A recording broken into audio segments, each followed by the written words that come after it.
né? Muitas vezes tem lares que, na maioria das vezes, o pai sai cedo, os filhos estão dormindo, volta à tarde, os filhos já estão dormindo, né? Então não tem aquela oportunidade de conversar com os filhos, cantar um louvor junto, fazer uma oração junto, ler um texto, né? Dar um texto para os filhos lerem e depois pedir que eles comentem o que entendeu do texto, elogiá-los quando entenderam e corrigi-los quando não compreenderam, para que entendam, para que tenham também uma vida cristã sadia.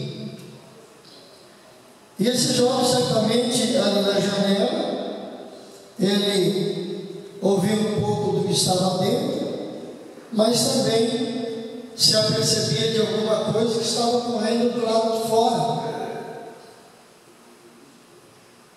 Nós temos visto nesses últimos tempos, na igreja, eu sou de um tempo que, já desde criança, nós caminhávamos quilômetros e quilômetros para ir congregar. A minha mãe, eu era mais velho de 8, né? Então ajudava a levar o pequeno. Meu padrasto, meu pai, eu já contei para vocês o testemunho, faleceu quando ainda bebê. Minha mãe se casou pela segunda vez e no segundo casamento teve 7 filhos. E o meu padrasto nunca quis saber do Evangelho. É aquela situação que muitas vezes mulheres, viúvas que casam novamente, e jovens que se envolvem também com de fora, né? Com os de fora, e fica naquela promessa: não, depois que a gente casar, a gente vai junto, né? Depois que a gente casar, eu me converto, depois que a gente casar, eu me batizo, né? Mas fica no depois. E o certo é que a minha mãe passava a mão em todos nós, os mais velhos ajudavam a cuidar dos menores, e vamos caminhar. Moramos no Paraná, moramos no estado de São Paulo, Presidente Prudente, na Alta Paulista, né? E para ir para a igreja era caminhada. Não se tinha a condução da época, talvez, para quem podia ter uma charrete, uma carroça, mas nem isso a gente tinha. Então, era a pé mesmo. Era sair de casa tipo 3h30, 4 horas da tarde no domingo, para chegar antes das 7 no ponto.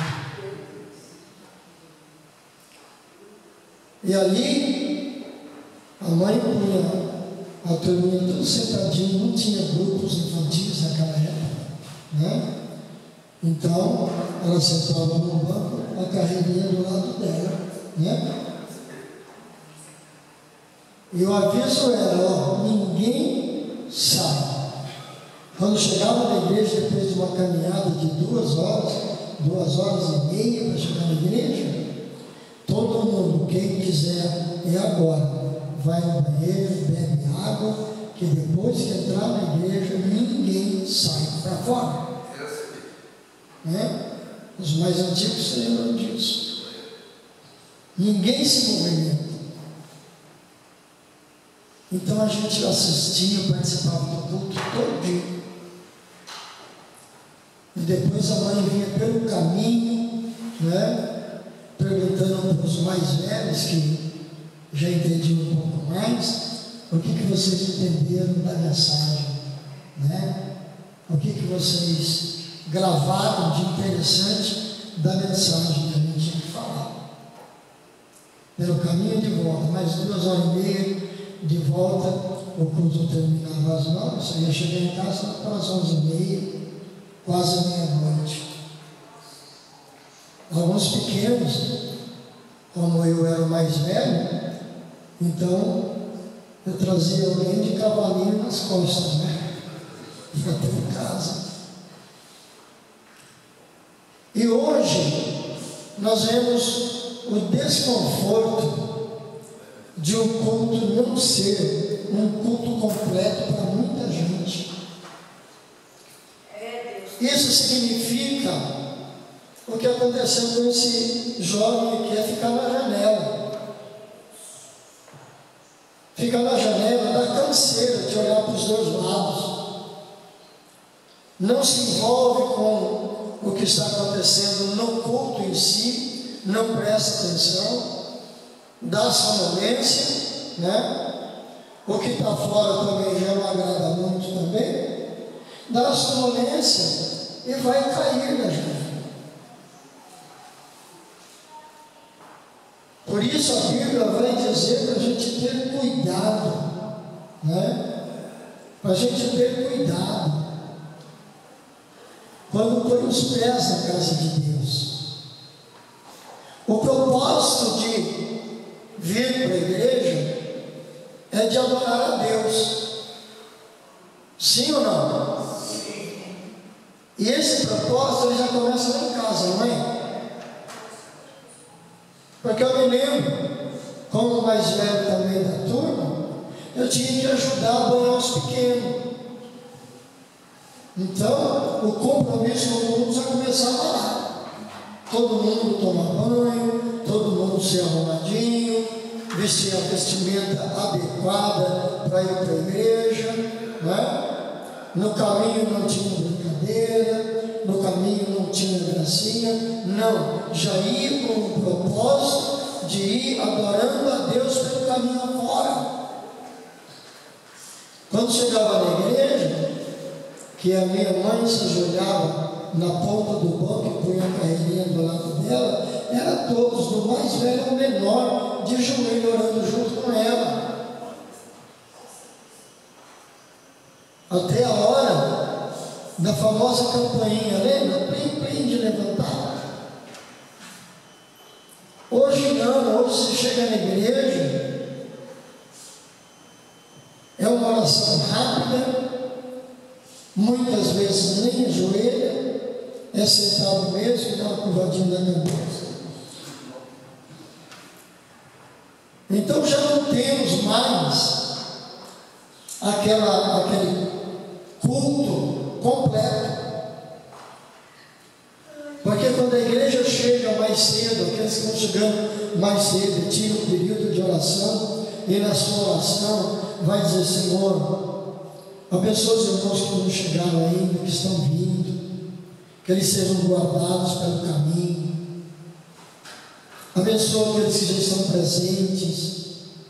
Senhor, abençoa, né, os grupos. Naquele tempo nós temos ou banda musical para fazer os louvor da harpa, e não se tinha grupos de mulheres, grupos de homens, grupos de jovens, grupos infantis. Nós tínhamos coral. Nós tínhamos coral. E os corais admitiam desde adolescentes até idosos. E muitas vezes adolescentes faziam um soprano. Eu ensinei muito adolescente a cantar no soprano. Aí quando eles vão ganhando os 14, 15, 16, né? Que a voz vai mudando, aí você vai mudando eles de banco, né? Vai mudando eles de voz. Aí muda para um contralto, já muda para um tenor. Aí tem alguns que a voz engrossava tanto antigamente, né? Que já ia até para baixo, né?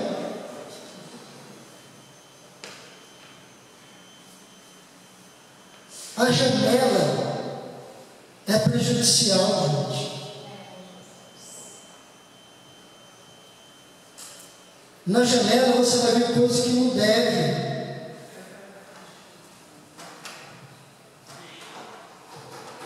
E muitas vezes na janela o atrativo, de repente para alguém que não está ligado o atrativo para fora é mais do que o que está dentro. Porque aqui dentro vai acontecer conforme o Espírito Santo fizer, e o que o Espírito Santo faz, às vezes não atrai alguém. Uma palavra de exortação, isso não é para mim, isso é para fulano. Não, é para todos nós. Se não estamos praticando alguma coisa de errada, mas serve de luz amarelinha para nós não fazer.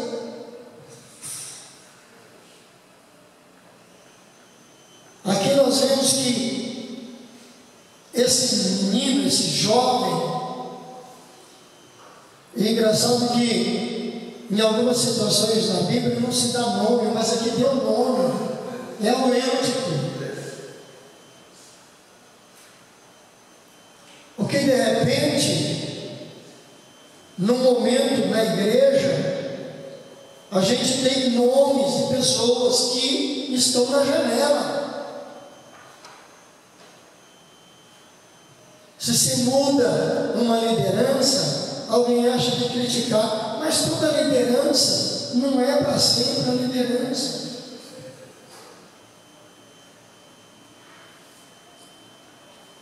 Eu estou com vocês aqui, se chegar até agosto, completa 6 anos, mas pode ser que não completa. De repente eu posso ser trocado. Vem outro dirigente, vem outro pastor e vai dar continuidade no trabalho.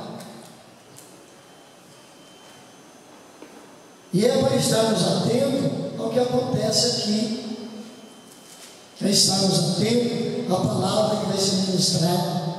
Estamos atentos aos louvores, à leitura oficial, o devocional. Vamos orar pelos enfermos? É todo mundo orando pelo pedido. Mas eu fico aqui por trás de quem está orando, e de vez em quando eu dou uma olhadinha por cima do óculos aqui, e você vê a gente que não está orando, quer dizer, não está nem aí para o teu irmão que está doente. Como diz um ditado antigo da Edifã, não está nem aí para a hora do Brasil. Hoje ainda tem hora do Brasil no rádio?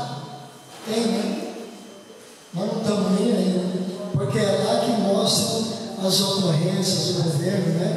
Cada ministério dá o seu noticiário, né? Eu me lembro que quando... Obrigatório. Sim? É obrigatório. Cada ministério dá as suas informações, né? Do que foi tratado, do que deixou de tratar. Então, mas ninguém presta atenção nisso. É igual na igreja. Muita gente está na janela, está dentro da igreja, mas é como se estivesse na janela. E pior ainda nos dias que nós estamos vivendo, por causa do celular. O culto está correndo, está uma pregação que Deus está falando com a igreja, e tem alguém que está lá no celular só, trocando mensagem.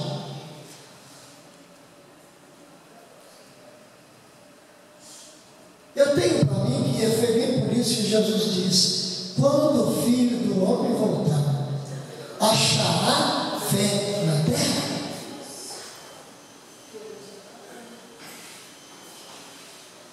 Depois nós ficamos nos queixando que algumas coisas não estão caminhando bem na nossa vida material, matrimonial, profissional, né? Como não está na espiritual, porque se nós não estamos bem com Deus, nós não estamos mais bem com ninguém. Precisamos estar conectados direto com o céu constantemente, para que se cumpra aquela palavra, em que, buscando primeiramente o reino de Deus e a sua justiça, as demais coisas não são acrescentadas. Teremos dificuldade no casamento? Teremos, mas teremos vitória. Teremos dificuldade dificuldade no trabalho? Teremos, mas Deus vai dar graça. Teremos dificuldade nos estudos, na faculdade, no colégio, no primário, no básico? Teremos, mas Deus vai nos dar vitória.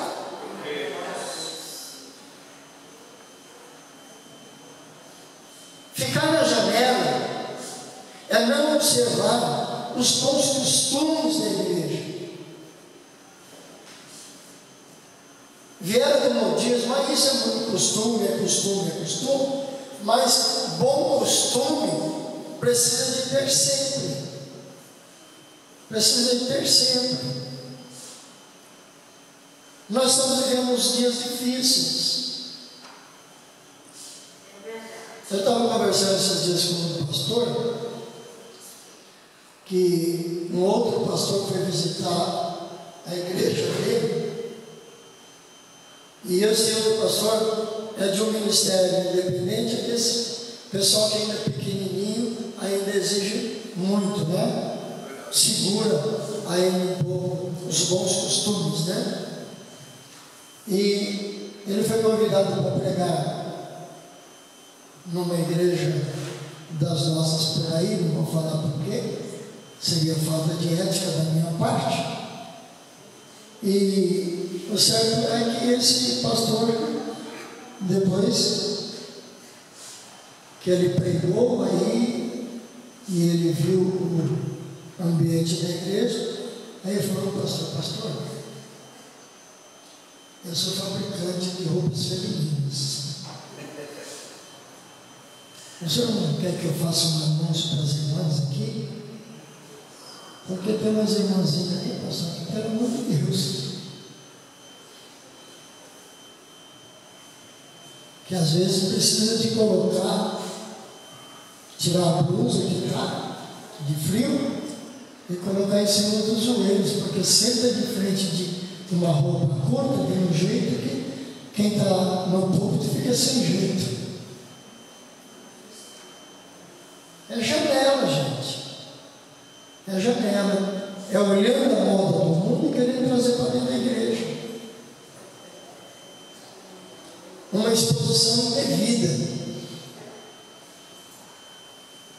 Depois não funciona direito no casamento, não vai bem na vida material, profissional. Porque espiritual está ruim.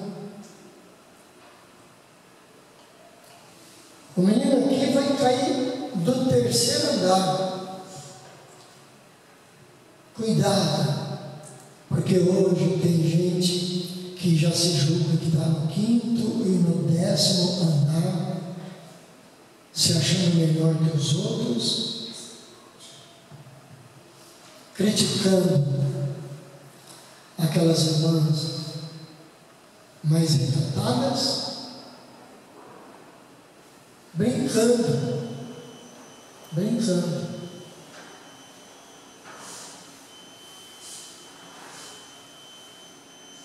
Quando Davi caiu, é porque ele também estava na janela.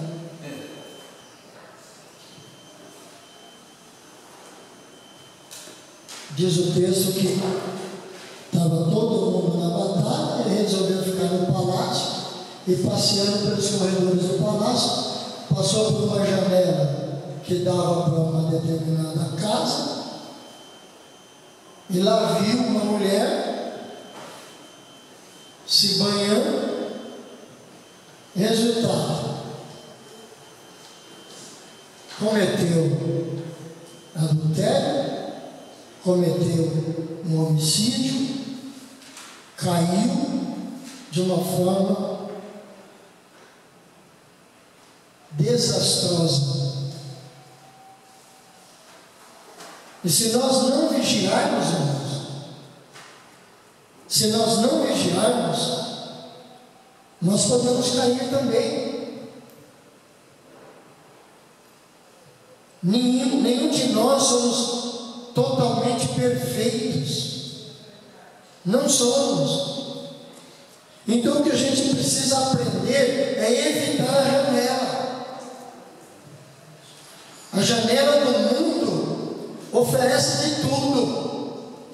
Por isso, o nosso olhar deve estar no alvo, que é Jesus Cristo.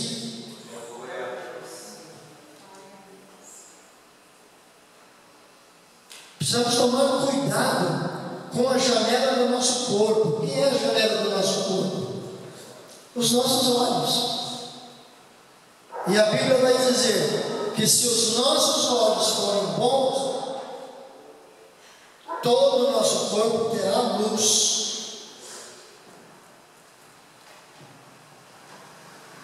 Então a nossa janela tem que ser boa, é olhar para as coisas espirituais, é olhar para a palavra de Deus, é olhar para uma vida de oração, é olhar para uma vida de consagração, é olhar para aquele que está buscando a Deus, é olhar para aquele que precisa da nossa ajuda para se levantar e ajudar a se levantar e não criticar.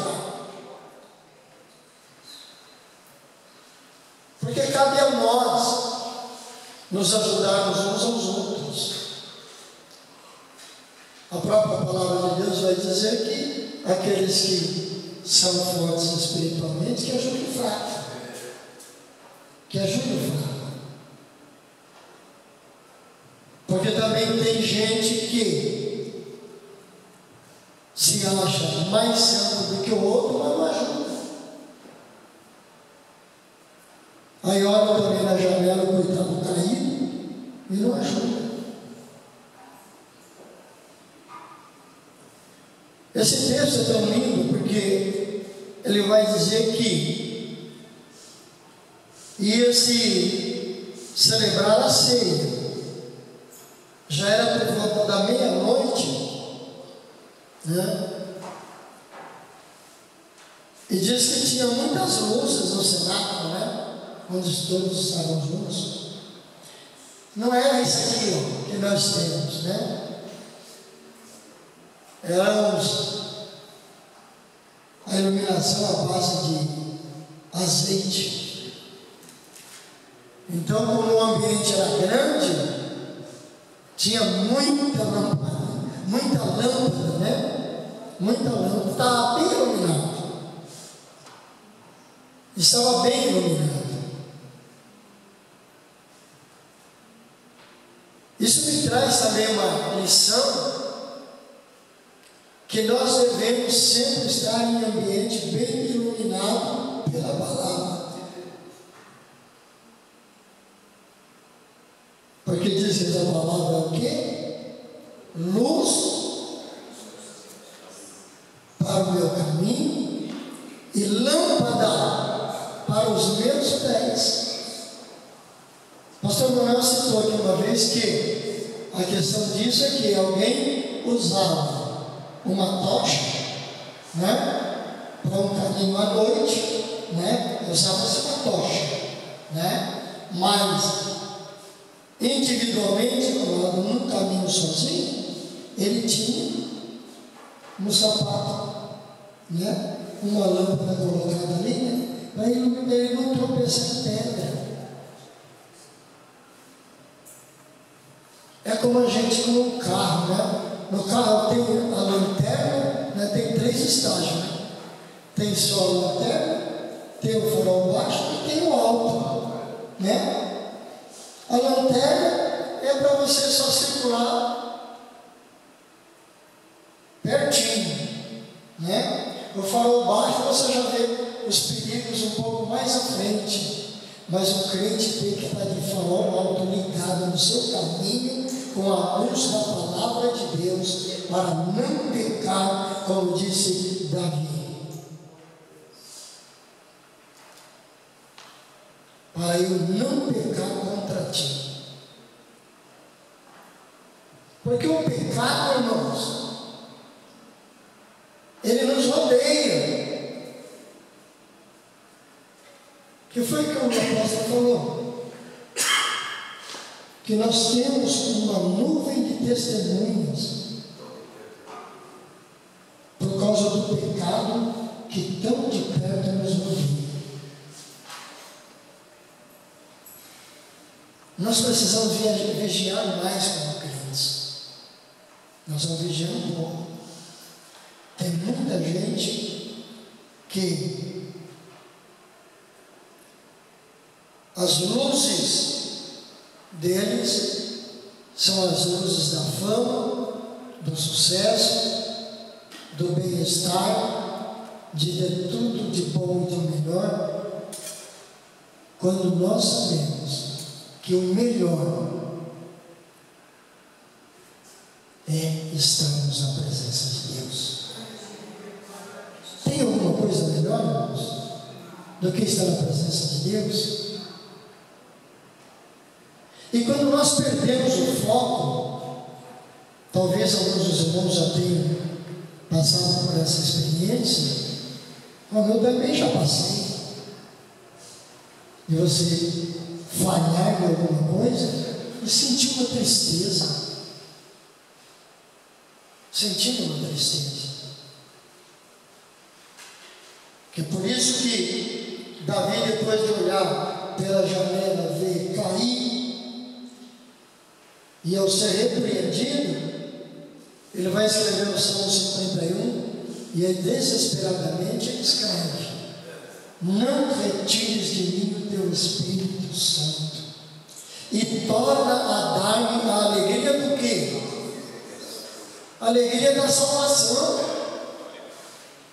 Porque a salvação em Cristo Jesus, que nos dá essa alegria, que supera todas as tristezas de perder um emprego, de perder um ente querido, de perder situações favoráveis. Quanta gente já não perdeu? Nós ouvimos aqui outro dia mesmo o testemunho do irmão Paulinho, que perdeu um bem aí de uma forma estúpida, né? Mas que para ele é a alegria da salvação que vale.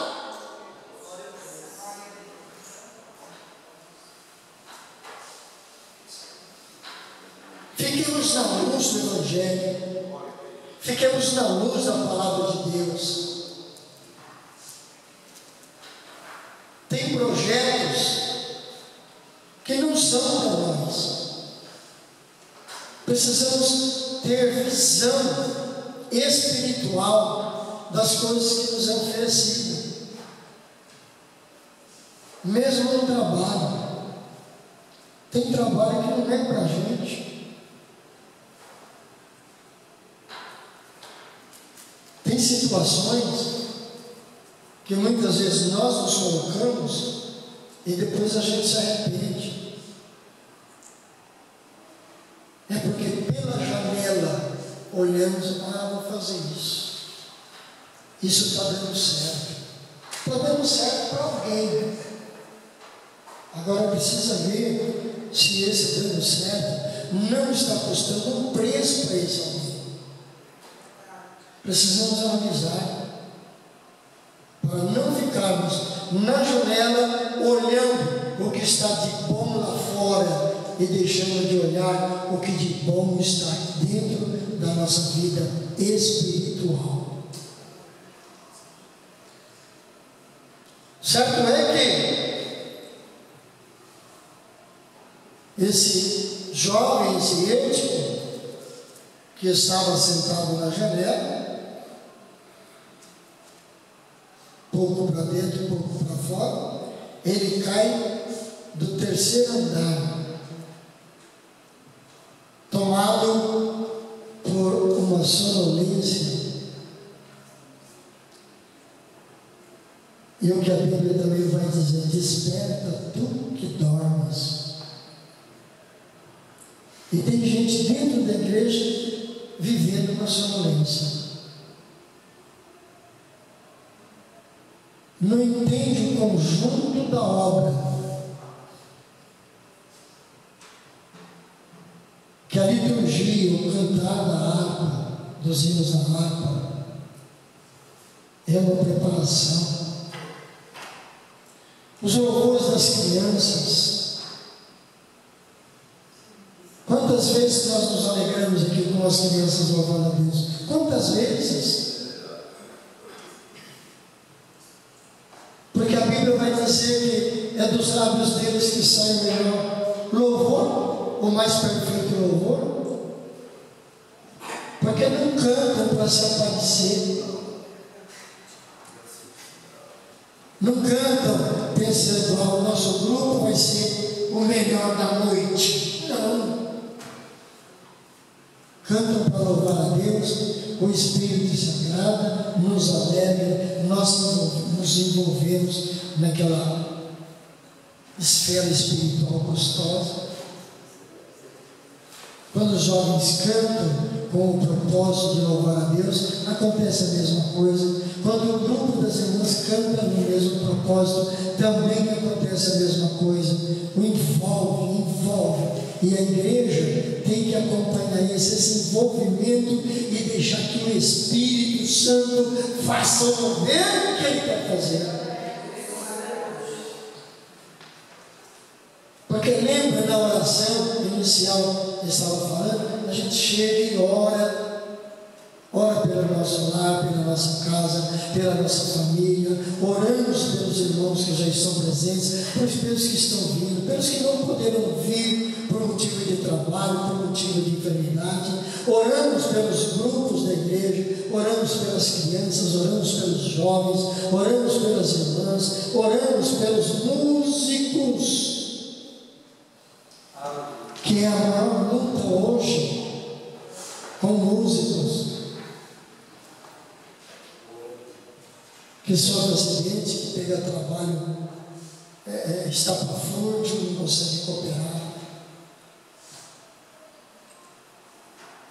E oramos também por aquele que vai ministrar a palavra.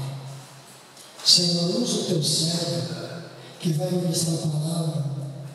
E se o Senhor quiser me confrontar pela palavra, me confronta.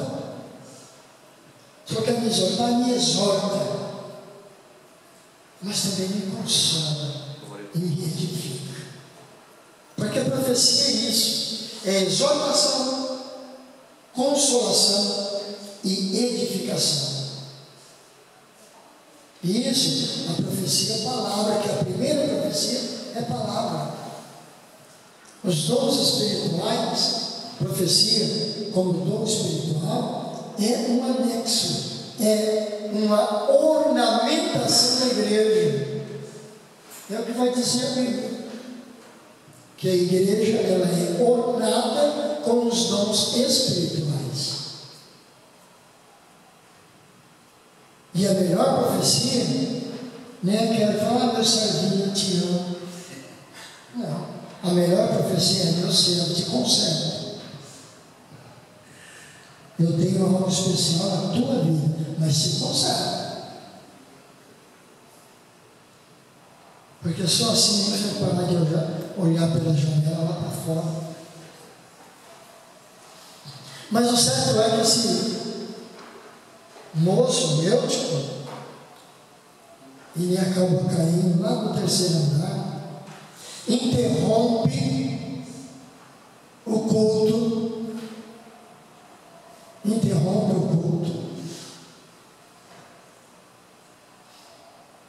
todo mundo vai correr para ver. O apóstolo Paulo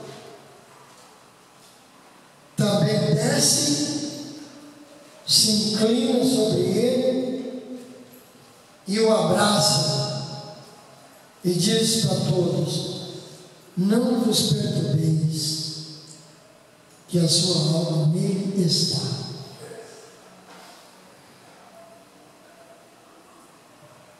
Mas glória a Deus, que Paulo ministrando até a meia-noite, o menino cai, interrompeu a ceia, porque eles já iam cear, mas Paulo desce, levanta ele, abraça ele, e aí